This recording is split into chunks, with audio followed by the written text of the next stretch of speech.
Assalamualaikum warahmatullahi wabarakatuh. Perkenalkan, di sini saya Naili Nadia dengan NIM 2121213 dari kelas HKI 5F. Kali ini saya akan membacakan surah An-Nisa ayat 32. Langsung saja. A'udzu billahi minasyaitonir rajim. Bismillahirrahmanirrahim. Wala tatamannaw ma faddalallahu bihi ba'dakum ala ba'd. Lirrijali nasibum mimma iktasabu walin nisa'i nasibum mimma iktasab. Was'alullaha min fadlih. Innallaha kana bikulli syai'in alima.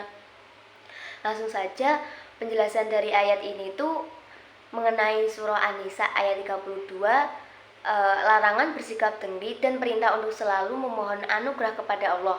Ayat ini tuh secara jelas menunjukkan bahwa seseorang itu tidak boleh iri hati terhadap harta, pangkat, atau perkara-perkara lain yang dimiliki oleh orang lain, karena perbedaan rezeki yang diperoleh manusia merupakan keputusan Allah yang ditetapkan berdasarkan hikmah dan pengetahuannya. Secara umum itu dapat disimpulkan bahwasanya Allah itu melarang setiap manusia itu bersikap iri hati terhadap anugerah Allah yang diberikan kepada orang lain. Setiap manusia itu harus berusaha sekuat tenaga dan upaya dalam kerjanya. Jadi iri hati itu biasanya disertai dengan sikap malas. Orang yang iri hati itu mempunyai semangat yang rendah dan iman yang lemah.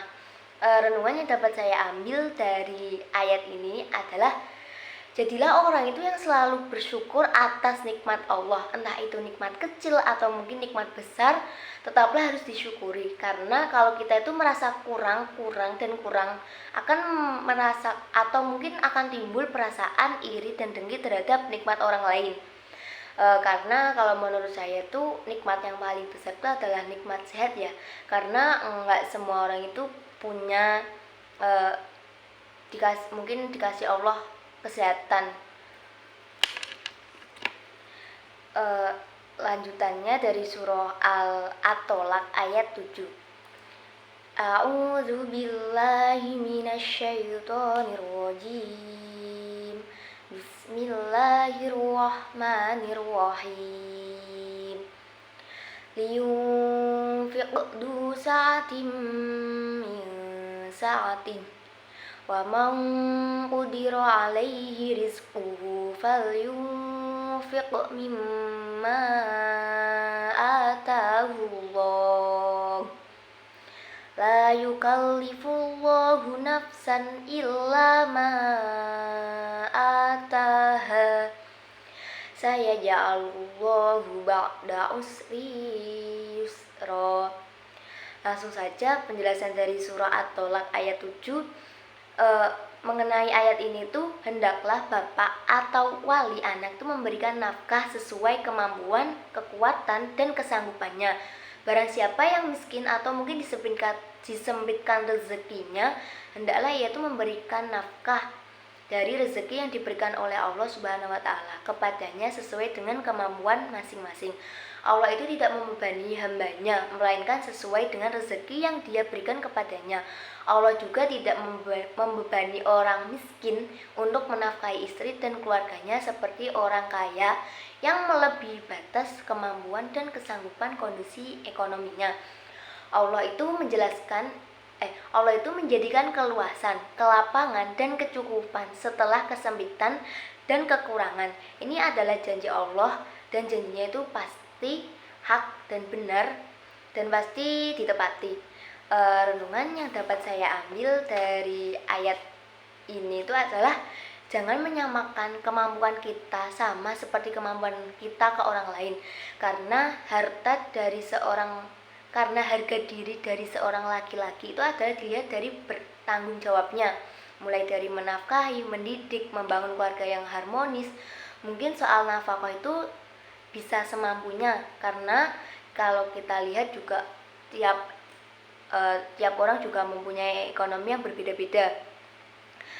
maka sebisanya itu kita menafkahi anak atau mungkin keluarga dengan nafkah yang halal agar menjadikan keluarga yang harmonis.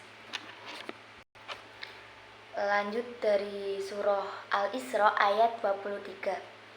A'udzu billahi minasyaitonir rajim. Bismillahirrahmanirrahim. Wa qadara rabbuka alla ta'budu illa iyyahu wa bil walidaini ihsana. Imma yablughanna indakal kibaro ahaduhuma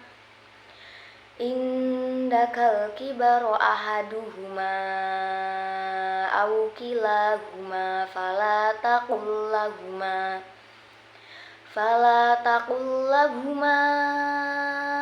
uffin wala tanharhuma wa qullahuma qawlan karima. Penjelasan dari ayat ini, Allah itu memerintahkan agar kita itu merendahkan diri kepada orang tua dengan penuh kasih sayang. Yang dimaksud merendahkan diri dalam ayat ini itu adalah mentaati apa yang mereka perintahkan selama perintah itu tidak bertentangan dengan hukum syara. Taat anak kepada orang tua itu menandakan tanda kasih sayang pada kedua orang tuanya yang sangat diharapkan, terutama pada saat kedua orang tua, bapak atau ibu itu membutuhkan pertolongan. Dan juga bahwa sikap rendah diri itu dilakukan dengan penuh kasih sayang agar tidak sampai terjadi sikap rendah diri yang dibuat-buat hanya sekedar untuk menutupi celaan orang lain atau menghindari rasa malu pada orang lain. Akan tetapi sikap rendah diri itu betul-betul dilakukan karena kesadaran itu tuh timbul dari hati yang nurani. Renungan yang dapat saya ambil dari ayat ini itu adalah hargailah orang tuamu selagi masih ada, karena kita itu masih butuh nasihat-nasihatnya, masih butuh doa-doanya, masih butuh keriduan dari mereka. Karena kalau kita tidak mendapatkan ridhonya, mungkin kita akan dipersulit atau mungkin susah dalam mencari ilmu. Ada suatu hadis yang diriwayatkan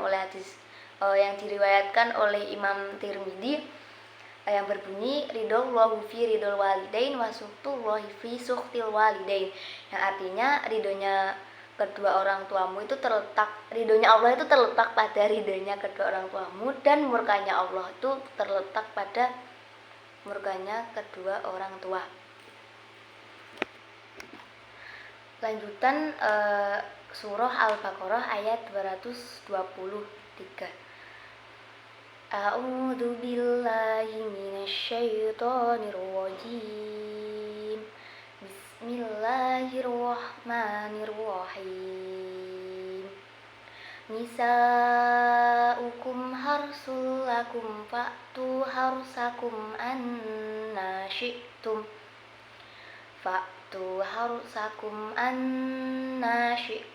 Wa qaddimu li anfusikum. Wattaqullaha wa'lamu annakum mulaquh wa basyiril mu'minin. Penjelasan dari ayat ini, jadi di ayat sebelumnya Allah itu kan membolehkan suami mendekati istri yang sedang haid asalkan jangan melakukan hubungan pada kemaluan istrinya. Dan di ayat ini Allah itu mempersilahkan suami mendatangi istrinya dengan cara bagaimanapun asalkan tetap lewat kemaluan dan bukan lewat lubang dubur. Kenapa istri itu diumpamakan seperti ladang? Para mufasir itu mengatakan bahwa fungsi dari ladang itu adalah untuk bercocok tanam, di mana seorang petani itu menanamkan benih-benih, lalu benih-benih itu tumbuh dan memberikan hasil tanaman.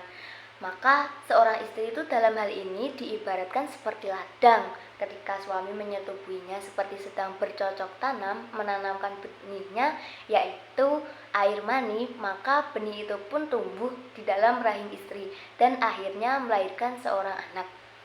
Renungan yang dapat saya ambil dari ayat ini itu Istri itu diibaratkan ladang atau mungkin zaman sekarang dikenal dengan sebutan 3M ya. Macak, masak, dan mana.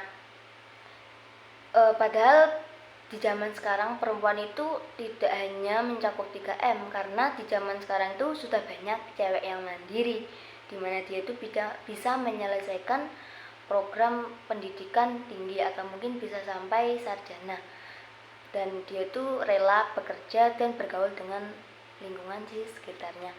Mungkin itu saja penjelasan dari saya. Jika ada tutur kata atau mungkin tingkah laku yang kurang berkenan, saya sendiri Nelly Nadia mohon maaf yang sebesar-besarnya.